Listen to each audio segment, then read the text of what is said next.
uyu munsi Yvonne Mvano yatumikiye abayigejejeho ibitekerezo ku kiganiro twabagejejeho mu cyumweru gishize mu kwibuka jenoside yabaye mu Rwanda ku nshuro ya 20. Icyo kiganiro cyarimo abahanzi babiri bitangiye ibikorwa by'ubwiyunge bw'abanyarwanda. Abo bahanzi ni Kizito Mihigo washinze umuryango Kizito Mihigo Foundation na Jean Paul Samputu washinze Samputu Forgiveness Campaign. Uretse ibikorwa byabo, abo bahanzi bakoresha n'inganzo ya muzika mu guhimba indirimbo zihumuriza zigisha kwihanganirana, kubabarirana no kubana. Hari batwandikiye batanga ibitekerezo cyangwa basaba ijambo ku bitekerezo byatanzwe muri icyo kiganiro n'ubwiyunge muri rusange. Ikiganiro mwagiteguriwe na Ali Yusufu Mugenzi. Samirana radio yacu dukunda cyane, BBC gahuza miryango. Reka duhere ku butumwa bwavuye mu Burundi ku muntu wagize amatsiko y'ukuntu twavuganye na Kizito Mihigo kandi yarafunze. Mu gusubiza icyo kibazo twatume Ferega Kwaya wavuganye nawe. Mugenzi twabonanye na Kizito Mihigo ku itariki 5 z'ukwezi kwa 4 aho hari kuwa 6 cyumweru kimwe mbere yuko duhitisha iyo Mbona Imvano mwumvise yahise ku itariki 12 z'ukwezi kwa 4. Uko byagenze rero twabiteguye mbere, hanyuma aza muri studio za BBC i Kigali dukora icyo kiganiro icyumweru kimwe mbere yuko yita. Ibyabaye ikiganiro waragifashe? Byabaye rwose narangije kugifata, sinamenye neza rero niba ari icyumweru cyose cyashize cyangwa se niba ari iminsi ngaho, ariko ibyo kumufata byabaye twarangije gukora ikiganiro. Muganira wabonaga ameze gute mbese? Twaganiriye rwose ari mu mutuzo n'ibisubizo yampaganyira ngo mwarabyiyumviye, ntabwo yigeze angaragariza yuko ari muri icyo kibazo turimo turakorana icyo kiganiro. Nta n'ubwoba rwose nabonaga afite, kuko ibyo yambwiraga yabimbwiraga ubona adategwa, ambwira ibyo yakoraga byose nk'uko nari nateguye ikiganiro cyanjye. Nta mpungenge na zimwe yigeze angaragariza ndimo ndakora nawe ikiganiro. Urakoze cyane Ferega Kwaya watwandikiye rero hamwe n'abandi batubajije ukuntu Ferega yateguye ikiganiro na Kizito Mihigo. Ubwo murabyumvise, reka dukomeze. Komereze i Butare muri Kaminuza Nkuru y'u Rwanda navuganye na Musango Faustin watwandikiye avuga ku kibazo cy'abantu bakomeje kuvuga ko hari abanyarwanda batemerewe kwibuka ababo. Aravuga ko ibyo atari byo.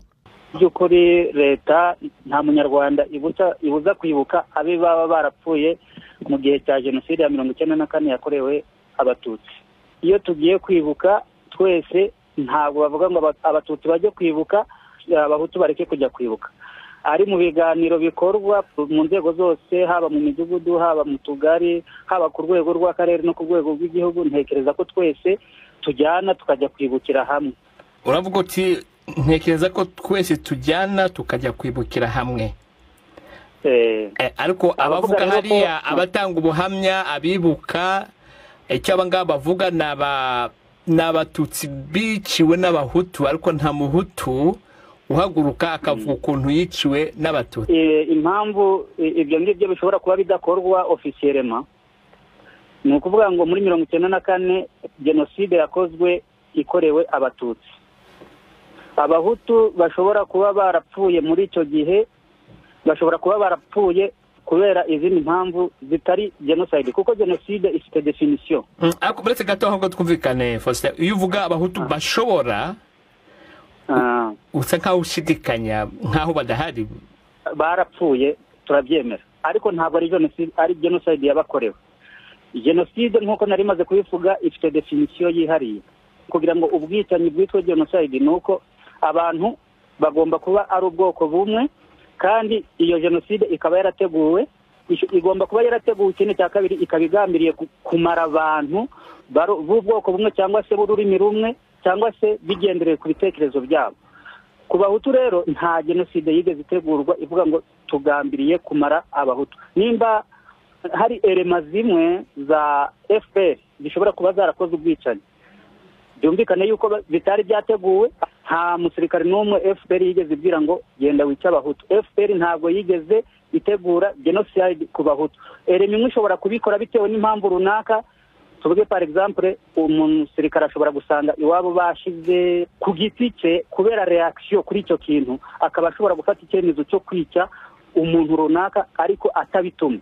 Ariko twumvikane ko bitandukanye no ku batutsi. Abatutsi bo government yari iriho yarabiteguye kandi ibishyira mu bikorwa igambiriye kumaraho umuntu witwa umututsi. Uwo musirikare wagize umujinya akajya kwica umuryango w'abahutu bakaba bahari, atari jenoside ariko barapfuye, we guhaguruka akavuga ati nanjye ndababaye rwose nariciwe, bibaye gutyo wumva bimeze gute? Ariko nta mpamvu mbona yatuma haguruka kuko nta n'uwigeze abimubuza kubikora. Njyewe wenda ndi umututsi ariko ndibuka, n'umuhutu nawe aribuka, kandi no mubo nibuka harimo n'abahutu nzi bavugwa nk'intwari bazize ko bashakaga kurengera abatutsi nabo. Ariko icyo mvuga wowe uribuka, ndavuga umuhutu wiciwe ahawe ubwo burenganzira nawe akabivuga, bitwaye iki? Ntekereza ko leta ntawe yimye uburenganzira bwo kwibuka. Ariko bida abantu babivuga kubera ko bihari.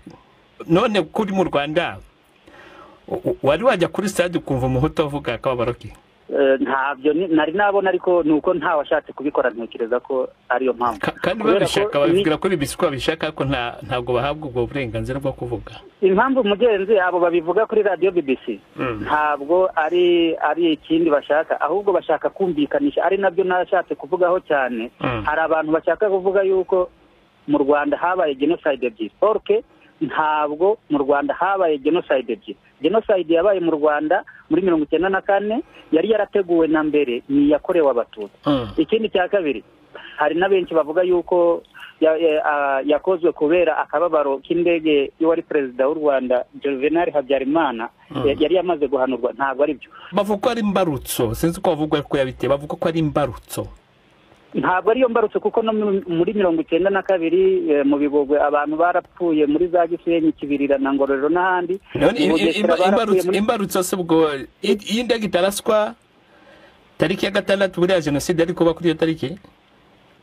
Ntekereza ko yari kunaba kuko na mbere yaho yaragerageje. N'ikitekereza ntabwo ari fact, ni ugutekereza. Ntabwo ari fact, ni ikintu kigaragara kandi cyanabayeho mbere muri 1992 genocide yarakozwe, abantu barapfuye. Ariko urajya mu mateka, nari nkubajije kuko turajya kumbarutso. Iyo ku iyo tariki ira ndege itaraswa byanze bikunze jenoside ari gutangira, byanze bikunze uwo munsi. Ntabwo navuga ngo uwo munsi yari gutangira, ariko yarakozwe, yari gukorwa. Niyo mpamvu bavuga ko ari imbarutso. Oya, ntabwo ari imbarutso, yari gukorwa kuko n'ubundi yari yarateguwe kizakorwa. Nk'aba bahutu biciwe ababo cyangwa babuze ababo, kare ngaho tubifate gutyo, n'umusirikari wari warakaratu umuhutu aje yasanga umuryango we wapfuye, none uwo muhutu ariho, we wumva afite uburenganzira bwo kwibuka abantu be ku mugaragaro nk'uko abatutsi babigenza? Arawufite. Wenda inzego twabishyiramo nizo zitandukanye. Kuba abatutsi barakorewe genocide, abahutu ntibakorerwe genocide, ni urwo rwego birimo. Ariko kwibuka abawe bapfuye rwose, ntekereza ko leta itavuga ngo ntibakibuka ababo bapfuye. Ashobora kubibuka akicara nk'uko nanjye nicara nkibuka mu biganiro, akagenda ku mutima, ku mugaragaro. Ese umuntu abitekereza akaba yibuka, ubundi aja bivuze yuko agenda akaryama. Kuko umwe ahabwa uburenganzira bwo kubikora ku mugaragaro, undi akabikora rwihishwa, kandi bose ari abaturage b'u Rwanda. Impamvu nuko iyo twibuka tuba twibuka genocide yabaye, urabyumva? Kandi genocide yakorewe abatutsi. Ntekereza rero ko mu Rwanda nta genocide ebyiri zabayeho zigomba kwibukwa, ngo abahutu bibukwe n'abatutsi bibukwe. Reka turangiriza. Urakoze cyane ku bitekerezo utanze, Musango Faustin. Ari wadusabye ko tuvugana nawe ariko tukazigama izina. Maze kumva ikiganiro cy'imvano cyashize, nashatse kugira ngo nshimire imihigo ndetse ngira ikibazo mbaza Samputu. Twese abanyarwanda twarababaye, ariko mu by'ukuri kigaragara nuko hari abantu benshi batemera ko hari abanyarwanda bagize akaga babuza ababo, cyane cyane nk'ikibazo wabajije Samputu ku byerekeranye n'uko mu Rwanda bitemewe ko umuhutu ashobora kwibuka abe bagize ikibazo. Arakubwira ati ntabo bigeze babuza kwibuka, ngo kabone n'ubwo baba barabujije bajya mu cyumba bakibuka. ayo magambo yashuje nk'aho antusha cyane nanjye nabuze abanjye twagize ibyago jenoside yabaye iba ku bantu bose nubwo batabyemera ariko hapfuye impinja hapfuye abagore b'abahutu batagira aho bahuriye n'intambara abandi barakubitwa abandi bari dufite ibihamya byinshi. Buretse gato wowe umbwiye ko nawe wabuze abawe wababuze gute? Nge napfushije umuryango w'abantu bari hagati ya 25 na 30 kandi ababishe ndabareba n'amaso yanjye. Bashobora ko batarapfuye muri jenoside barapfuye mu bundi buryo abo mutumvikana aho ngaho bashingira. Indirimbo ya Mihigo iravuga ngo ari abapfuye bazize impanuka, ari abapfuye bazize kwihorera, ari abapfuye bazize uko bari ndetse n'abazize jenoside bose turabibuka. Igihe cyo magarariyeho cyane nuko jenoside yemezwa na Loni abantu bari barapfuye. Abo bantu uvuga nabahe? Ndavuga abahutu bumvukamo kandi nkavuga nk'umunyarwanda. Ikindi nkavuga nk'umuntu wabujijwe uburenganzira bwo kwibuka abantu banjye bagera kuri 30. Aba ntashobora kubibuka ngo njye ku muhanda.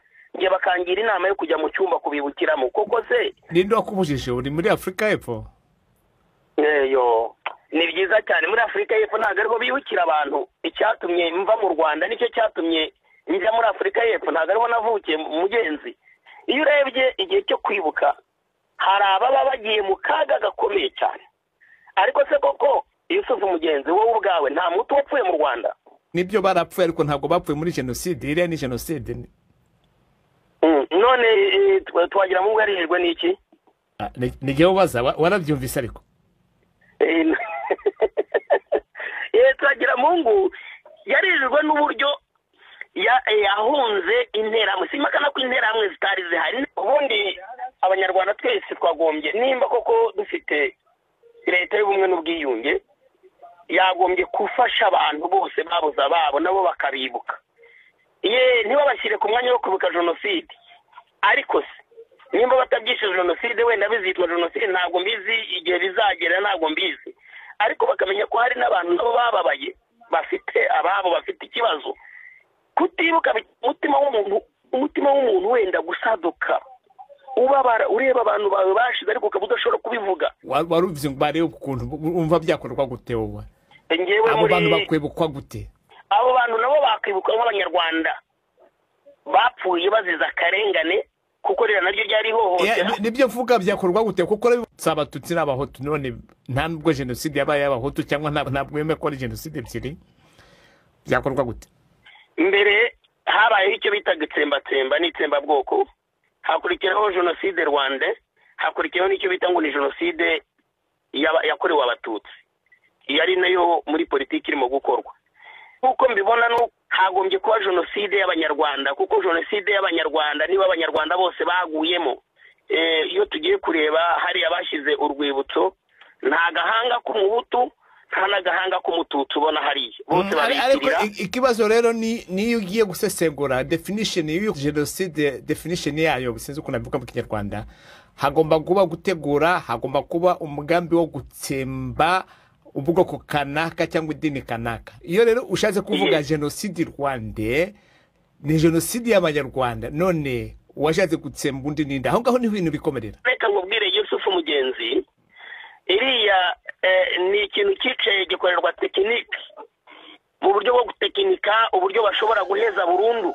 Jenoside ntabwo ari ijambo ry'Ikinyarwanda nabo bararisanze ririho gutekinika rero ni ijambo ryari risanzweho n'ahandi ryarabaye.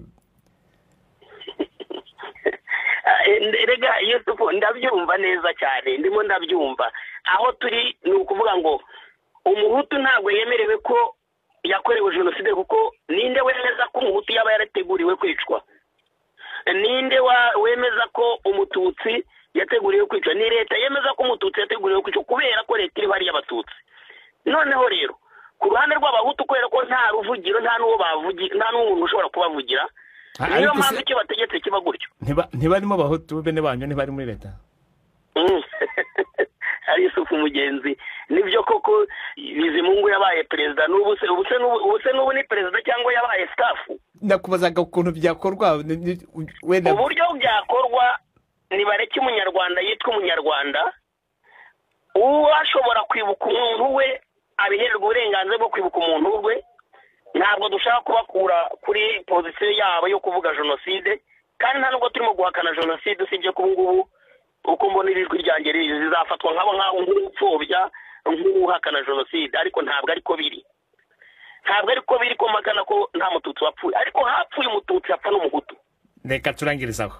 Urakoze, Imana iguhe umugisha. Undi twavuganye muri kiganiro cy'imvo n'imvano ku bitekerezo byatanzwe ku mvo n'imvano mu cyumweru gishize ni Madame Prudentiane Seward uyoboye umuryango witwa Pax uharanira kumvikanisha si abanyarwanda gusa ahubwo n'abaturage bo mu karere k'ibiyaga bigari. Nakunze kuri bariya baririmbyi bombi babiri akazi keza batangiye ko kumvikanisha abantu nka Kizigo Mihigo. Ni umwana wavuye muri jenoside afite imyaka 13 ariko kuvayo yatangiye akazi keza ko kumvikanisha abantu. Hanyuma nuriya mugenzi we Jean Paul Samputu. Samputu, ariko hari akantu gatoya ntashoboye kumvikanaho na Paul Samputu. Umubajije ikibazo cy'uko abantu badashobora kwibuka bose, avuga yuko nta muntu babujije. Mu by'ukuri ibintu byo ko abantu batibuka badashobora kwibuka abantu babo mu Rwanda nicyo kintu kirimo gitera amacakubiri kugeza no munsi. Nk'abantu barokotse jenoside ikintu bagomba no kwitondera, iriya mvugo bashyiraho ngo to denying genocide. Niba uvuze ko hari undi muntu wapfuye, ntabwo biba bivuga ko dupfobeje jenoside, nta nubwo tuzemera nk'uko Kizito bivuga mu ndirimbo ye, nta muntu uzemera ko amateka ye apfobya n'abantu bashaka kubikoresha politiki. Ariko noneho tugomba kwibuka ko hari n'abandi bapfuye bazira ubusa. Abo bantu nitubibuke, dushyire hamwe, twumvikane, turebe ukuntu twava muri ano macakubiri, turebe ukuntu twakwiyunga. Nk'uko agiye mbivuga, mbona ubucamanza butazashoboka ahantu hose, ariko ikintu kivuye ku mutima tukiyunga, tukareka umuntu wese akavuga akababaro ke, mbona aricyo kizatuma tuzamuka tukiyunga tukava muri aya macakubiri. Kwiyunga ariko birahari? Birakorwa rwose, genda nabishima kuko kubona abantu bavuye mu mwobo muri jenoside ukuntu bahizwe bukware, ndumwe wabibayemo narabibonye, nararokotse, nagiye kumva ahantu henshi ntashoboye gupfa, aho banjyanye kunyica nkagaruka. Ibintu nabonye ejo bundi byiza cyane, abantu bacitse amaboko bashobora guhoberana n'ababaciye amaboko. Ariko hari abandi badashobora kuvugwa, baje bakicwa n'izo nkotanyi z'abasirikare, kandi izo nkotanyi ntabwo ariko zose zishegewe mpora mbivuga, ariko nitureke bivugwe. Ndetse nabo basirikare bishe bakomeza guhishirwa, bakomeza gupfana ibintu ku mutima, babivuge, twiyunge kuko nicyo kintu kizajya imbere. Niyo mpamvu je nashinze umuryango. Ariko muretse gato utaratubwira iby'umuryango, abo basirikare uvuga kenshi mu Rwanda iyo bavuze bakunze kuvuga ngo n'abasirikare nyine hari imirwano yabaye, ubundi ukumva ngo wenda umusirikare yaraje asanga bene babo bapfuye ararakara.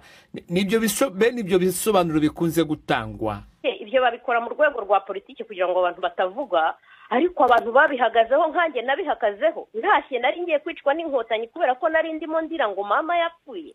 Aho ni hehe? Inyaruhengeri iwacu, je natashye mu kwa munani, nsanga ahantu bashyize impunzi. Nibwo nabazaga nti mama ari he, mukuru wanjye ari he, abantu bambwiye ati barabishe. Bishwe nande? Nari n'inkotanyi n'abasirikare b'inkotanyi. Uziyunga n'abantu urimo bahatira guceceka ntabwo byunga abantu. Umuntu agomba kumeneka ikibyimba gihari ku mitima, abantu bakiyunga. Nibwo uzahura n'umuntu turakaye kuko atabonye uburenganzira bwo kuvuga akababaro ke, atangira kuvuga ati nta jenoside yabaye. Iyo jenoside yarabaye. Nibareke ibintu bisobanuke, abantu biyunge, aho gufata abantu ngo bavuze ngo inkotanyi zarishe. N'inkotanyi ubwabo zisigaye zibyemera. Kware abana b'inkotanyi baza bakavuga ati ibi ndabyanze. Ariko abo bana babivuga ni babandi bava mu nkotanyi bakavugira hanze, bishoboka ko babivuga kubera ko nyine bavuyemo cyangwa guharabika. Ibyo rero niba ubutegetsi bidashaka kuharabikwa cyangwa ngo hacika amacakubiri, nibyo twebwe duharanira. Nibatanga uburenganzira, ibintu bivugwe mu mahoro bitavuzwe nabi, kuko igihe wamugana umuntu bazamubuza kuvuga azaza agerekaho n'ibindi. Ariko bareke kwirirwa bakoresha jenoside ngo uvuze ngo umuhutu yarapfuye ngo uri genocide denier.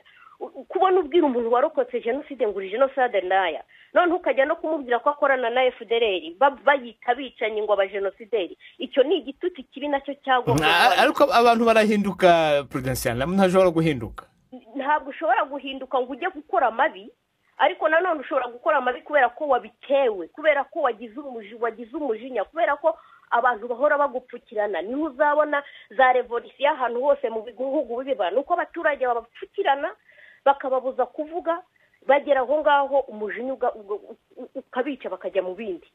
Wari ugiye kutubwira ku byerekeye umuryango washinze cyangwa uyobora?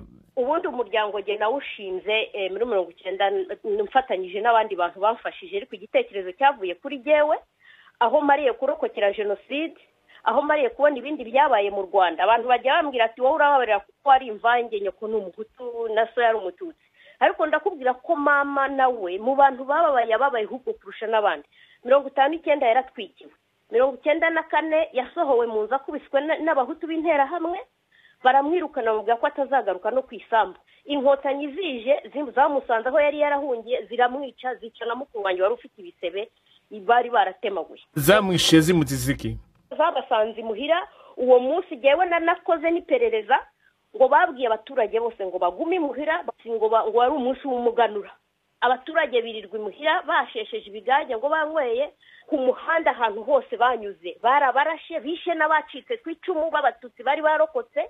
Uwo munsi ndawuzi wari tariki 16 z'ukwezi kwa kane. Ibyo bintu niba byarabaye, abantu bakavuga ati noneho twe turemera ko twicarana, ntawe ugiye kubashyira mu rubanza cyangwa tugire gute, twicare nk'abanyarwanda twumvikane, turebe ukuntu twakunga abantu, turebe ukuntu twishyira hamwe tukarangiza ibibazo bihari hagati yacu, tukiyunga, tukababarirana, kuko nicyo kintu cyonyine kizashobora umuti w'abanyarwanda, kubabarirana no kwiyunga. Ariko iyo uvuga ko hari abavuga ngo uratonika ibisebe by'abarokotse Prudentian. Ntabwo ntoneka ibisebe by'abarokotse, kuko nimba ngiye gutoneka ibisebe by'abarokotse nanjye nararokotse. Abarokotse bafite ababishe, n'izo nkotanyi n'abahutu babishwe n'abatutsi barokotse bafite ababishe. Muri pax yawe uyobora ubu ngubu ukora iki muri uko kwibuka wowe? Twebwe twibuka abantu bose, dukora umunsi wo kwibuka. Mushobora kwihakana mukayipfobya? Ntayo dupfobeje, ntabwo bagomba kutubwira ko dupfobya jenoside twarokotse twabayemo imyaka n'imyaka igihe abatutsi batoterejwe bo mu Rwanda. Ntabwo dushobora kudenayinga jenoside. Niyo bavuze ngo tudenayinga jenoside ni ugutoba amateka yacu, nk'uko Kizito yabivuze, ntidushaka umuntu udutobera amateka. Nk'ubu ngubu turateganya inama ku itariki 31 z'ukwezi kwa gatanu. Muri iyo nama hazaba harimo no kwibuka abantu bose. Tuzahera ku barokotse jenoside, mu guhera mu bazokotse 59, twongere twibuka abandi bapfuye 63 nako, twongere twibuke na jenoside, twongere twibuke n'abahutu bapfuye bishwe kuva ryari 90 kugeza n'uno munsi hari bagiti. Ndagushimiye cyane Prudentian Sewadi ku bitekerezo utanze mu kiganiro cy'Imvano Imvano. Undi wadusabye ijambo mu Mvano Imvano, maze kumva Imvano Imvano mu cyumweru gishize, ni Evariste Hategekimana uri muri Norvège. Nashimishijwe nuko hari abanyarwanda b'abatutsi bemera ko ari abatutsi, babacika cumu barokotse jenoside mu Rwanda muri 1994, bamaze gutera intambwe igaragara yo kunga abanyarwanda. Ariko ubu ngubu nubwo nari nizeye yuko ndaza kuza mw'iki kiganiro mbashimagiza, ahubwo naje mfisamarira bitewe nuko umwe muri bo ari Kizito Mihigo ubu ari mu mazi abira. Twumvise ko Kizito Mihigo yafunzwe, twasesenguye icyaba kitumye Kizito Mihigo afungwa. Hari hashize igihe gitoya asohoye indirimbo yise Igisobanuro cy'urupfu. Indirimbo yari irimo ubwiyunge bwumvikana, ariko iyo ndirimbo isohoka nyuma yaho gatoya umukuru w'igihugu ubwe yarivugiye ngo sindi umuririmbyi ngo nshimishe abanzi b'igihugu. Abantu benshi batangira gukomanta ngo buriya ngo ni Kizito bari kuvuga. Ntibyateye kabiri koko polisi bafashe Kizito. Ibyo uvuga najya hari ibyo numvise, ariko polisi mushyira imbere y'abanyamakuru, nawe ubwo avuga ikibazo cy'indirimbo ntabwo cyagaragaye. Kizito afite ibindi bintu azira. Mugenzi, reka twebwe nk'abanyarwanda tujye tubwizanya ukuri. Tubeshya Abashinwa, tubeshya Abayapani, tubeshya Abahinde, ariko twebwe abanyarwanda gatatu turaziranywa. Imyaka 20 ishize, umuntu wese ubasha kuronka amakuru ku Rwanda arazi uko ubutegetsi bwo mu Rwanda bukora. Buriya nubwo umuntu yamurebaga uko wabonaga Kizito ngena namubonye ku Kizito yari umuntu ugaragara kananiwe, umuntu uboshya amapingu, ashaka kuvuga ko yari ari ku ngoyi, yagombaga kwemera ibyo bamubwiye byose. Ariko experience maje kugira ku Rwanda nuko batorutira abantu bakemera ibyaha batakoze. Tugitangira wari wambwiye na Samputu rero kuko nawe uramushima muri kiriya kiganiro cyo bushize. Ndashima Samputu kubera yuko Samputu nawe atangiye gutera imbere. Ariko si ugutangira, Samputu bimazemo imyaka, amaze imyaka myinshi, ariko nubwo nta ndirimbo ze nyinshi kise hano, hari izindi ndirimbo nagiye numva nkumva ngewe ntabwo nziyumvamo ngewe ndi umuhutu. Nicyo cyatumye ndetse nubwo mushima mvuga yuko Samputu ugomba gutera imbere akegera abanyarwanda b'ubwoko bwose, abahutu, abatwa n'abatutsi, bakongera bakamubwira neza akahari murori ibyabere mu Rwanda. Ariko arabahuza Samputu yumvikanye n'umuhutu wamwiciye umubyeyi we. Ni ikintu cyiza cyane, nacyo cyanangaje kuko hari aho wamubajije uti none nk'umuntu atwagira mu ngo atakaje abantu 32 muri jenoside kubona atemerwa kwibuka. Samputu afise kunyagushubije ariko arangije aravuga ngo none se ngabahutu bayihehe, abahutu turahari. Ngira ngo yabivuze akurikije politiki y'u Rwanda iri ndi umunyarwanda. Politiki y'u Rwanda rero ntabwo abanyarwanda bose bayibonamo. Umuntu ushaka kunga abanyarwanda rero niyo mpamvu agomba no kujya inyuma ya politiki y'u Rwanda akumva n'ibyo abandi batekereza. Niyo mpamvu rero umuntu ushaka kunga abanyarwanda agomba gushaka umurongo wo kugenderaho kugira ngo abanyarwanda twese twibonemo nk'uwo Kizito yari amaze kugeraho, umurongo wo kwemera yuko muri 1994 bishe abatutsi babahora ubwoko bwabo, hanyuma n'ingabo za FPR inkotanyi zikica abahutu nabyo batise jenoside, ariko nabo bakaba barapfuye. Naho ngaho ruzingiye rero, naho ikibazo kiri kubona FPR kugeza n'uyu munsi nyuma y'imyaka 20 ifashe ubutegetsi iteremera ko hari abasirikari bayo bishe abantu bihorera, igihe hari abasirikari bamaze kuyivamwo bageze hanze y'igihugu batanga ubuhamya ku maradiyo atandukanye bavuga ubwabo ko bishe abahutu bihorera. Ibyo bavuga urabyizera Evariste? Uko bayivuyemo batabivuze bakirimo bakavuga bageze hanze? None se navuga gute ko bari kuvuga bari muri FPR barimo kandi muri FPR abantu bafunze umunwa? Umuntu wese udashaka gukurikiza umurongo wa FPR bamubonera ibyaha, barabihimba. Gucuranga gitari no gutera grenade n'ibintu bitandukanye. Reka tuzabyumva wa mugani watangiye umbwira ngo wenda bizagaragara mu rukiko, ubwo n'ibimenyetso bizagaragarira mu rukiko. Reka ndagise nkushimira rero Evariste Hategekimana ku bitekerezo utanze. Twakiriye kandi ubutumwa bwa Jean Marie Vianney Ndagijimana, umuhuzabikorwa w'umuryango Ibuka Bose. Mu butumwa bwawe muragaragaza ko hari ibintu munenga ukuntu ukwibuka gukorwa mu gihugu cy'u Rwanda. Impamvu nge mbinenga nta yindi nuko mbona bigendera kuri principe yo gutanya abanyarwanda no gufata abanyarwanda ku buryo butangana, kandi ubundi inshingano ya leta iyo ariyo yose ku isi, niba ari leta yemera ko abantu bangana, mu Rwanda leta yacu nayo yagombye kwemera ko abanyarwanda bareshya bangana. Ubuzima ni bumwe nk'uko uriya muririmbyi Kizito Mihigo yaherutse kubiririmba, abapfuye bose tugomba kubafata kimwe, tukababarira kimwe, igihe cyo kwibuka tukabibukira kimwe. Ko babibuka Bwana Ndagijimana kuko mfite ijambo uretse gato mfite ijambo hano mu gusoza icyunamo, mfite ijambo ryavuzwe na Perezida wa Ibuka, nikimenye reka nkumvishe gato umva ukuntu babibuka mu Rwanda. Kuri uyu munsi dusoza icyunamo turongera tukibuka abanyepolitiki bahanganye n'abateguye kureka u Rwanda bakanabikora. Bari bazi neza ko bashobora kwasiga ubuzima bwabo, kandi niko byagenze. Harimo ubutwari no gukunda igihugu bikomba gukomeza kutubera urugero. Abanyepolitike twibuka nabaharaniye ko amasezerano yarusha asinywa, maze ubutegetsi bugahurirwaho, amahoro akaboneka. Aho si ukwibuka gutyo Bwana Ndagijimana? Icyo ni ukwibuka koko, ariko nanone urumva ko harimo akantu kadashimishije kubona bategereza ko igihe cy'icyunamo kirangira umunsi wa nyuma akaba ariho bibuka bariya abagabo n'abagore bitanze bagatanga ubuzima bwabo kugira ngo bavugishe ukuri bavugira abandi banyarwanda bicwaga icyo gihe na mbere hose baranze kwifatanya n'abagome cyangwa n'ababeshyaga icyo gihe ngo kanaka agambanira igihugu agomba kwicwa. Nge ndasanga atari byo. Umunsi wa mbere w'icyunamo tugomba gutangira kwibuka abanyarwanda bose. Sinumva ukuntu wagenda ugatoranya hagati ya Nzamurambaho, Kavaruganda, Lando ukamufata ukamwibuka guhera ku munsi wa mbere w'icyunamo ngo nuko akomoka mu bwoko bw'abatutsi, bagenzi be b'abahutu ugategereza ko icyunamo kirangira ukabibuka ku munsi wa nyuma.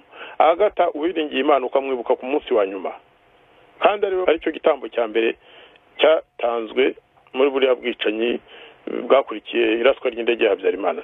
Harimo ivangura rituma abanyarwanda bakomeza kugira ipfunwe. Ikindi rero ariko se ibyo ngibyo ntabwo byaba biterwa n'iki kibazo kivugwa mu Rwanda, kuko hano turavuga genocide. Senateri Bizimana arabisobanura, aho ngaho wenda niho mushobora kuba mutumvikana n'ubutegetsi bw'u Rwanda. Reka twumve hanyuma wenda tuganire gato.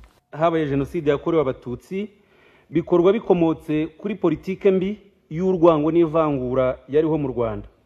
Ubwo bwicanyi abanyapolitike bakorewe si genocide, ahubwo ni icyaha kibasiye inyoko muntu, kuko amategeko asobanura neza ko iyicwa ry'abantu bazizwa ibitekerezo byabo byitwa icyaha kibasiye inyoko muntu bititwa genocide. Kandi abanyapolitike bishwe mu gihe cya genocide, igihe genocide yakorwaga, bajijijwe ibitekerezo byabo byubaka u Rwanda, ntabwo bajijijwe uko bavutse. Aho ngaho nibyo navugaga Bwana Ndagijimana, mushobora kuba aho ariho mutumvikana ibyo bisobanuro uko bivuze nawe kutekereza bishoboka, aho ngaho niho mutumvikana. Aho ngaho ntabwo tuhumvikana. Mugabo Bizimana yize amategeko, nanjye niyo nize. We ahubwo afite n'akarusho, ubanza ngo ari docteur mu mategeko. Kuvuga ngo genocide yarabaye, ngomba kuba narabivuze mbere ya Bizimana, kuko we aho yari icyo gihe sinahazi, sinzi icyo yakoraga. Ibyo ari byo byose nakuhawe urugero rw'abo bantu bishwe umunsi umwe bicirwa impamvu zimwe kubera ko bakoraga politike, ariko bamwe akaba ari abatutsi abandi akaba ari abahutu. Abatutsi bakibukwa kuva ku munsi wa mbere ku itariki ya 7, abandi bakibukwa ari uko icyunamo kirangiye. Ariko rero urenze naho ngaho hari abanyarwanda ibihumbi n'ibihumbi bishwe muri uriya mwaka wa 1994, kandi bishwe n'abasirikare ba FPR, bishwe mu gice FPR yari iyoboye, bazira ko ari abahutu cyangwa bazira ko ari abatutsi bakonje, niko babitaga, cyangwa bica abantu gusa kugira ngo bafyagire babone aho bakambika barwana intambara, nta muntu mbese ubakingiye ikirere.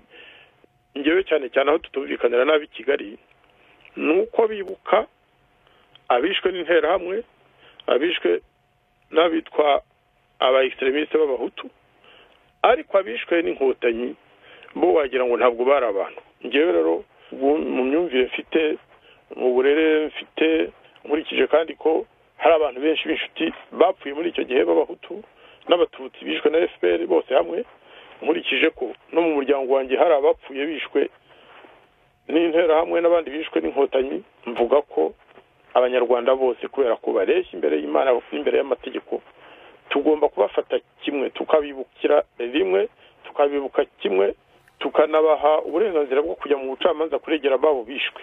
Ntabwo byaba ari mu Rwanda bavuga ko ari ugupfobya genocide. Hano birasubirwamo inshuro nyinshi yakorewe abatutsi.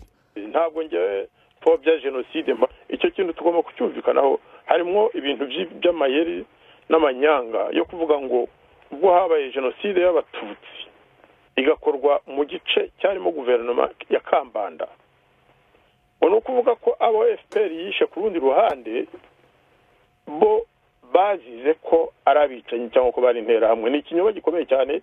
Twese twari dufite ababyeyi, hari abantu benshi b'ibyumba bari bafite ababyeyi bishwe guhera kuri iriya joro rya 7 cyangwa na mbere ya genocide y'abatutsi. Ibyo rero ntabwo dushobora kwemera ko bavuga ngo turabihanaguye ngo kubera ko bari yabishwe atari abatutsi. Icyo gihe Rwanda ntabwo rwarukira u Rwanda rwa twese. Niba ari ibyo bita gupfobya jenoside tuzaripfobya turi benshi kuko aba victime biciwe na FPR ni benshi cyane. Nicyo gituma nyine batinya nuko twabivuga kuko kuvuga ngo twibuke bose ni ukuvuga ko tugomba no kumenya ababishe. Guhaye n'urugero rwa hafi nicyo gituma Kizito afunzwe, Kizito Mihigo nta kindi. Kizito Mihigo hano bakunze kumusubiraho. Kizito Mihigo bamushyize imbere y'abanyamakuru, ibyo yivugiye ntabwo azira biriya bintu bivugwa ahandi, azira ibintu bivugwa ko akorana n'abantu barwanya leta y'u Rwanda. Ariko ibyo nabonye sibyo mwemera. Ariko se bwana mugenzi bagufata bakakuboha uri umuntu wishema usanzwe uvugira igihugu, uvugira abantu bose, bakagutegeza abanyamakuru n'abandi bantu bose bafite amatsiko yo kukureba uboshye, koko urumva utasubira mu byo bagusabye byose. Biriya babyita torture morale mu mategeko, ubundi birabujijwe. Ntushobora gufata umuntu w'imbohe ngo ugende umutegeza abanyamakuru kuriya, birabujijwe. Amategeko kuvuga n'amategeko y'u Rwanda n'amategeko ahe arayo mu Rwanda n'amahanga hose birabujijwe biriya bintu. Ntushobora gufata umuntu ngo umubohe kuriya hanyuma ngo ujye kumwexposinga imbere y'abantu nk'umunyago, ntabwo byemewe. Ikindi mwese mwarabyumvise muri disikuru Kagame yakoze muri kiriya gihe cy'icyunamo, yikomye Kizito Mihigo. Perezida Kagame ubwo yarivugiye ngo sindi umuririmbyi ushaka gushimisha bose. Gushimisha bose ni ukuvuga iki? Ariko sibyo kwekandagije Imana cyangwa ni icyo bita interpretation urimo gukora? Erega politike ni interpretation n'ubundi.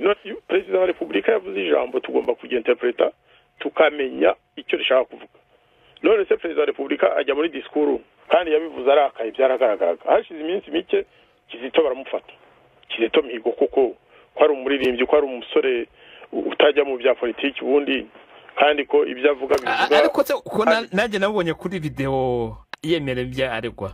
Uravuga nde? Kizito. Nakubwiye ko iyo uboshye wemera icyo bashaka kwemera. Dusoze rero Ibuka bose rero we ubaye perezida wa Ibuka cyangwa umuntu aguhaye ubushobozi bwo gufata icyemezo, wowe wumva kwibuka byakorwa gute? Bandi mwe mugenzi ndagira ngo nkubwire ko ntabwo nkora njyenyine muri uriya muryango. Harimo abahutu, hari abatutsi. Twarabyize ibyo bintu byo byerekeranye no kwibuka. Tuza kugera kuri conclusion ko ibyiza byakwira abanyarwanda bose nuko rimwe mu mwaka umunsi umwe leta igashyiraho umunsi wo kwibuka abanyarwanda bose bishwe bazira ubwicanyi bw'ubwoko bwa politike, mbese ibyabaye muri 1994 na mbere yaho na nyuma. Umunsi umwe mu mwaka abanyarwanda bose bakagira konje bakibukira hamwe ababo bitavye Imana muri kiriya gihe.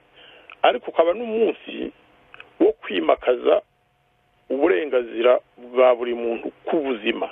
Naho ubundi bazakomeza kujya batoneka igisebe kiri ku mitima y'abanyarwanda. Uko abaresikape b'abatutsi bababaye niko n'abacika ku icumu b'abahutu nabo bababaye kubera ko babaye. Ariko bivuze gutyo harabavuga ko ushinyagurira abo baresikape Rwanda Tegejimana. Rega nanjye ndi umuresikape mugenzi. Mfite abaresikape mu muryango wanjye b'abahutu n'abatutsi. Icumu hari abacitse ku icumu mu Rwanda b'abatutsi, hari n'abandi bacitse ku icumu ryo mu mashyamba muri Kongo, hari n'abandi bacitse ku icumu aho bari hose mu gihugu. Twese turi abaresikape, tugomba gufatwa kimwe, akababaro tukagafatanya, kakaba akababaro k'abanyarwanda bose. Ahasigaye twongere twiyunge tubabarirane niba bishobotse. Murakoze cyane Bwana Ndagijimana ku bitekerezo utanze. Namwe murakoze. Reka dusoreze kuri Joseph Sebarenzi, umunyarwanda wacitse ku icumu rya jenoside ubu akaba atuye muri Amerika. Mu butumwa bwe Sebarenzi aravuga ko hari ibyavuzwe n'abahanzi babiri Jean Paul Samputu na Kizito Mihigo bimeze nk'ibyo yanditse mu gitabo cye yise God Sleeps in Rwanda ku bwiyunge bw'abanyarwanda. Icyo gitabo yacyanditse mu mwaka wa 2009. Wumva abantu nk'abariya batanze ibiganiro bushize, umva ko hari intambwe bateye n'abandi banyarwanda bakwiriye kugerageza gutera, baba abatutsi baba abahutu, ko abantu bose barababaye mu bintu byabaye muri iriya myaka ya za 90. Ngiye nko ku giti cyanjye nk'uko wabivuze, nagerageje gutera intambwe igana ku bwiyunge no gutanga imbabazi, ariko ntabwo byari ibintu nyine byoroshye. Nbyita mbega ko ari urugendo rurerure. Nasanze hari ingingo eshatu zamfashije yewe, kandi nk'abantu benshi basomye kiriya gitabo ndetse n'abantu benshi twagiye tuganira bagiye bambwira ko izo ngingo eshatu hari ahantu zibafasha bakumva ko koko kwiyunga, gutanga imbabazi ko bibafitiye akamaro ubwabo, bikagirira akamaro igihugu, bikagirira akamaro n'abana bazabakomokaho. Izo ngingo uko ari eshatu rero, nk'iya mbere niyo nise mbega amahoro ku bazadukomokaho bazaza. Mu cyongereza mbyita ngo ni peace for future generations.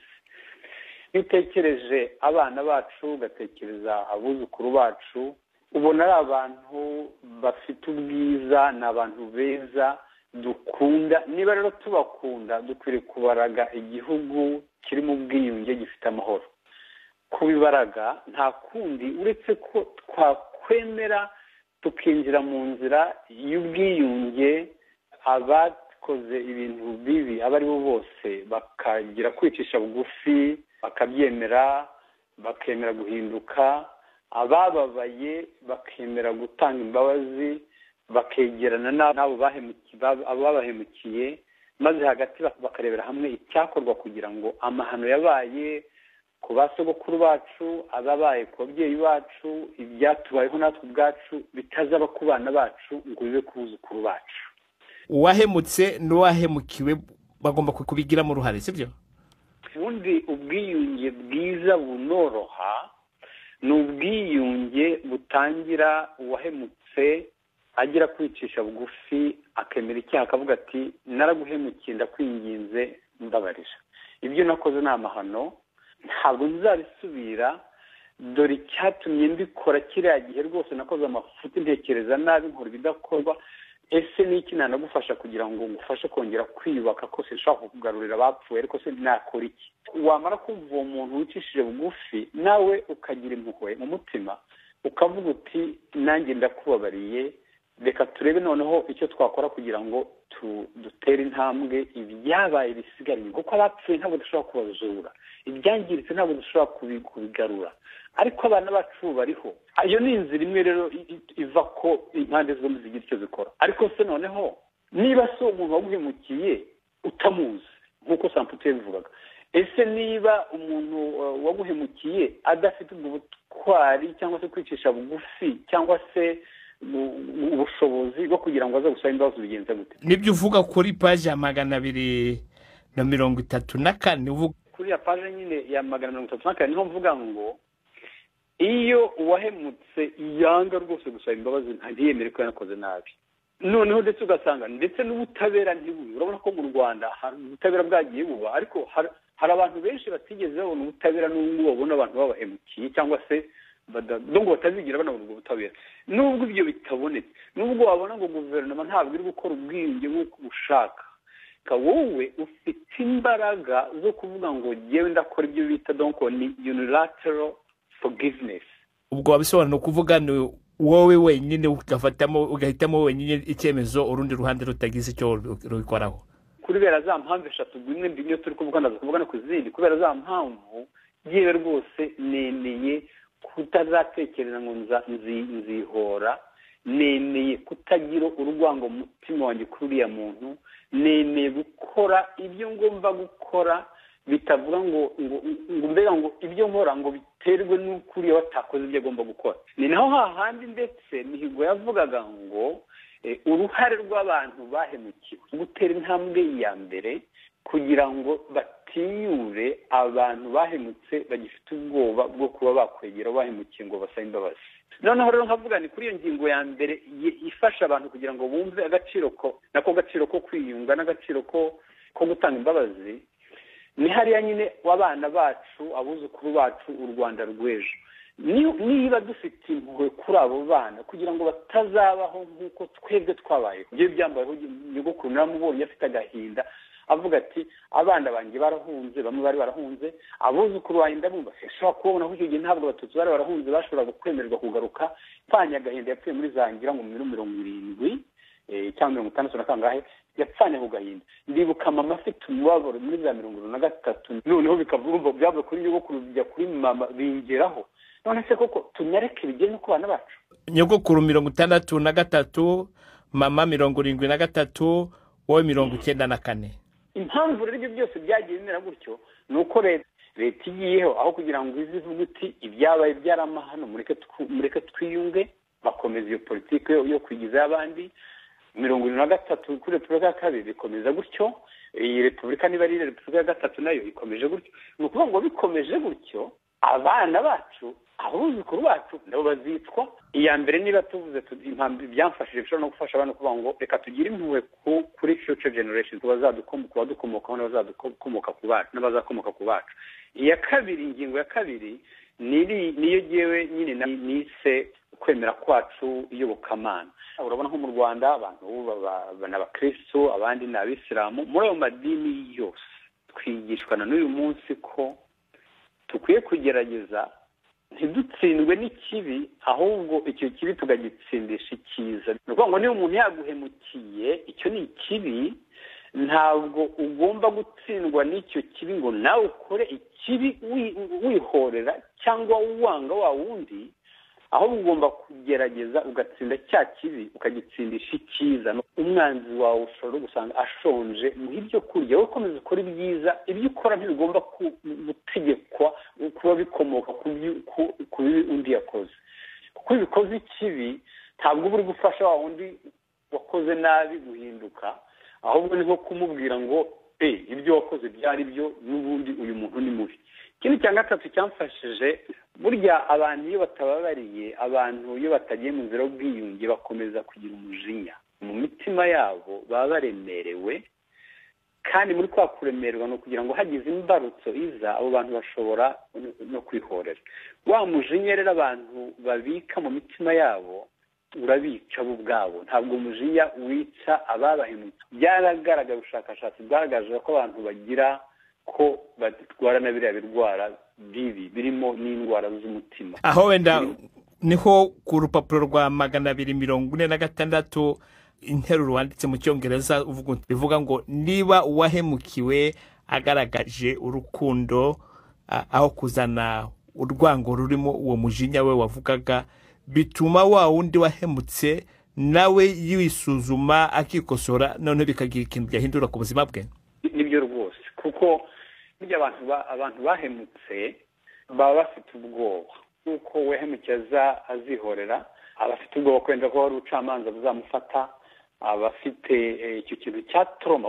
Iyo rero wahemukiwe ugenda ukamugirira neza, uba uri kugirira neza wa wundi kugira ngo ahinduke, kandi iyo ahindutse ni byiza n'ubundi kuri wowe kuko ejo atazaguhemukira. Burya guhemuka kugira nabi ni nka virusi. Iyo virusi iri mu nzu ntushobora iyo ndwara wizafata uwo ari we.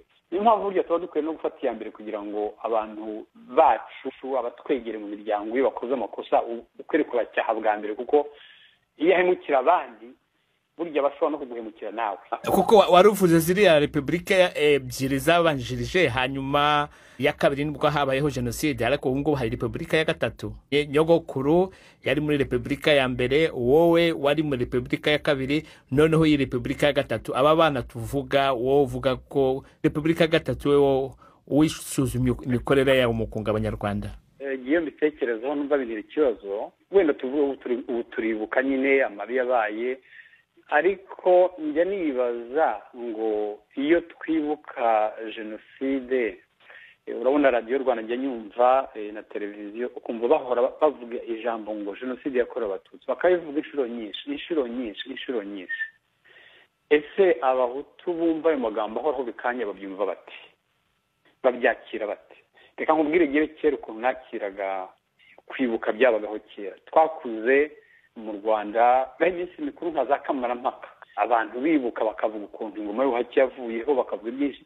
Ni ukuri abatutsi aho babaga bari biherereye basaga n'abarira bavuga ati iriya minsi mikuru sitwe turota uyu munsi urangira, kubera ko bumvaga iyo bavugaga ngo ubuhake, nuko bitewe nuko kuvuga ayo magambo ngo ingoma ya cyami, ngo bigobotora ingoma ya cyami, ukumva mu by'ukuri uburyo babivugaga ntibavuga ngo abatutsi ariko wumvaga ko ari cyo kirimo. Ugasanga abatutsi bafite icyo kintu cy'ipfunwe muri icyo gihe, ugasanga uwo munsi ari umunsi mubi kuri bo. Njya nibaza ese kwibuka k'ubu ho abandi babyumva bate? Dukwiriye kuzadutera intambwe tukajya tuvuga tutari ko nubwo ibi ngibi ari byiza twe twumva ntacyo bidutwaye, ese abandi bo ibyo rero bihwanye n'ibirimo ku rupapuro guhera kuri 215 kugera kuri 216, aho uvuga uti kuvuga mu Rwanda mu rusange abahutu n'abatutsi basa nkaho bafite ikintu cyo guhakana cyangwa kutaha agaciro ububabare bwa mugenzi wabo. Ibingibi nibyo urimo gusobanura wumva birimo kuba ko urabona turi muri iki gihe muri za ambasade nyine baragenda ngo bakibuka jenoside yakorewe abatutsi. Ibyiza bakajya mu Rwanda bikaba iminsi mikuru itangaje ihambaye. Ahubwo iyo udashyizeho itutsi ushobora kubihanirwa se barenze. Udashyizeho itutsi ushobora kubihanirwa. Bivuga rero ngo si bavuga ngo jenoside yakorewe abatutsi ngo icyo biba bivuze kindi ni igihe ngo jenoside yakozwe n'abandi. Urumva bitanga message zishobora kuba nyine zibabaza. Mu gihe dutekereza reconciliation hakwiriye uburyo bwo gushaka inzira yo kwibuka, ariko hakaba kwibuka kudahungabanya ubwiyunge dukeneye twese nk'abanyarwanda. Hakaba uburyo bwo kumva abanyarwanda bose. Urabona abahutu abatutsi muri ya myaka yose barababaye. Hari abahutu nzi bapfushije ugasanga nk'uwapfushije ababyeyi be bose, ugasanga nk'uwapfushije ababyeyi. Mu biganiro bibiri bishize Sebarinzi wumvishe umugabo twagira mu ngwarira, wenda ndamugurikaho cyane ariko ni ngombwa kuko ni urwo rugero ntanga biciye 32. Ntabwo byoroshye umuntu gutsambwa ari umututsi. Kwibuka rero kwibuka abo bahutu bapfuye mu gihe cya jenoside bakagwa muri Kongo bakagwa mu Rwanda muri biriya bihe bibi byose, ntabwo bifasha ubwiyunge bw'abanyarwanda. Ahubwo bishobora kuba bizana mu mitima y'abantu kubabara, kuba uburyo bwo kwibuka abanyarwanda bababaye bose, bitavuga ngo hari ububabare bumwe ushyize hasi. Ariko iyo ukoresheje bane iyo mvugo baba bavugana ibya bini bita ngo double genocide, iyo bishaka gupfobya genocide y'abatutsi, iyo mvugo nk'iyo ngiye nuko bisobanura gupfobya ibyabaye, byaba genocide byaba ubwicanyi bwose ubwo ari bwo bwose, ni ibintu bibi cyane bibangamiye iriya ngingo navugaga nyine y'amahoro ku bazadukomokaho, bibangamiye kwemera kwacu, binazana wa mujinya wa mubabaro mu mitima y'abanyarwanda kandi bitari ngombwa. Ubundi igihe njya nkunda kuvuga ngo mu Rwanda igihe gikwiriye kuzagera hakabaho umunsi wenda abantu bashobora kwita a day of prayer and human rights. Abantu bakibuka jenoside yakorewe abatutsi, abantu bakibuka ubwicanyi bwakorewe abahutu haba mu Rwanda haba hanze y'u Rwanda nko muri Kongo. Hakaba ahantu mbega abanyarwanda bose bahurira bakarira ku byabababaje byose, bakicara bagatekereza batari ko se ubundi byatewe n'iki, bakicara bagatekereza batari ko se ni izihe ngamba twashyiraho ku buryo bene kanyarwanda babana mu mahoro. Aha rero niho twarangiriza kuri iriya bintu wambwiyaga bya empathy, kwishyira mu rwego rw'undi. Kwikira mu rwego rw'undi ni ibintu by'ingenzi abanyarwanda dukunda kubibura. Nayo mpamvu ubona abandi baba mu mahoro twebwe tukaba mu myiryane. Reka nkubwire burya mu Rwanda iyo haza kuba nka zira za gacaca zitaza kuba inkiko, zikaba ahubwo inzego z'uko abanyarwanda bahura bakaganira nta bwoba. Tekereza mugenzi, iyaba tuvuge umuhutu tuvuge wagiriye nabi umututsi akicara n'uwo mututsi yagiriye nabi, noneho bakabatereka tuganire, noneho uwo muhutu akamubwira tumva kamubwire uko byangendekeye rwose, untega amatwi kandi untega amatwi n'impuhwe. Akavuga ati nakuze batubwira yuko abatutsi badushyizeho ubuhake, batwigisha yuko abatutsi ari abagome. Ibyo kandi koko byarabaye, byaravugwaga hirya no hino. Ibyo nakubwiraga twakoraga dufite ubwoba. Wanyura imbere y'ikigo cy'abasirikare ukagenda ureba hirya ngo batagira ngo hari aho warebye ukumva ko umunyamahanga mu gihugu cyawe.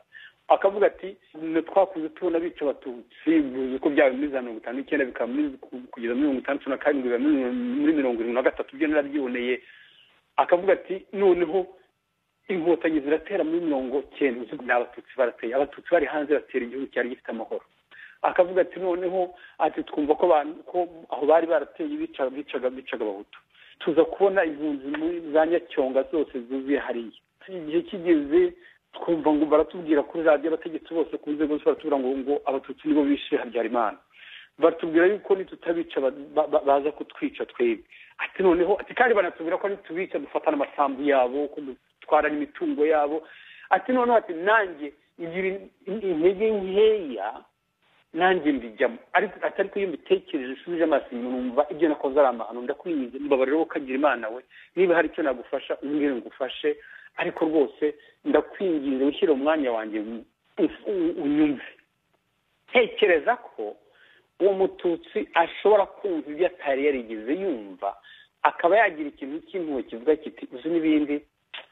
nanjye iyo nza kuba umuhutu birashoboka ko nanjye nari gukora ibyo wakoze iyo niyo ampati noneho reka ngujyane ku rundi ruhande uzi ko hari abahutu nyine bababaye kubera ko bishwe n'abatutsi noneho tuvuge uwo mututsi wishe abahutu yicaranye n'umuhutu wahemukiwe uwo mututsi akavuga ati rero reka nkubwire twakuze tutajya muri za universite nk'abandi uretse bakeya twakuze twumva ibintu za radiyo zivuga bizihiza akamarampaka na independence n'iki mu by'ukuri bavuga abatutsi uretse ko batabavugaga beruye intambara iteye muri 90 inkotanyi ziteye abatutsi ko mu Rwanda bamwe barishwe abandi barafungwa nanjye narafunzwe by the way hano hakavuga ati noneho ngiye ku rugamba twarwanya intambara iteye ubwoba baturasa bagira gute noneho jenoside iraba ndagenda ngeze iwacu nsanga ni imirambo irambara aho ngaho nsanga abaturanyi bo b'abahutu abahagaze aho ngaho bose ari bazima kandi mfite imbunda numva mfite umujinya mwinshi ati mbagemo ndabarasa none rwose ati umbabarire icyabinti nuriya mujinya wa kiriya gihe cyari kihata ariko ubundi mu bihe bindi ntabwo nagakoze ibintu nk'ibyo none ndakwinze rwose unyumve muri kiriya gihe nari ahantu habi ngira intege nkeya mbabarira ni ukuri mugenzi uwo muhutu ashobora kuba yavuga nawe ati uzi n'ibindi nanjye nza kuba umututsi nshobora kuba nanjye narakoze ibyo uyu mututsi yakoze abantu iyo baganira muri ubwo buryo bishobora kuzana zambuhwe bya bintu nita kwishyira mu mwanya w'undi yampasi bene uko kuganira rero niko kuvamo gutanga imbabazi niko kuvamo reconciliation do kubwiyunge niko kuvamo ko abana bacu bashobora kuzagira amahoro abuzukuru bacu bakazagira amahoro tukaba mu gihugu umuhutu n'umututsi babana bafatanya nk'abanyarwanda nk'ibintu by'Imana. urakoze cyane Joseph Sebarenzi ku bitekerezo utanze muri kiganiro cy'imvano bakunze b'ikiganiro imvano naha dusoreje imvano y'uyu munsi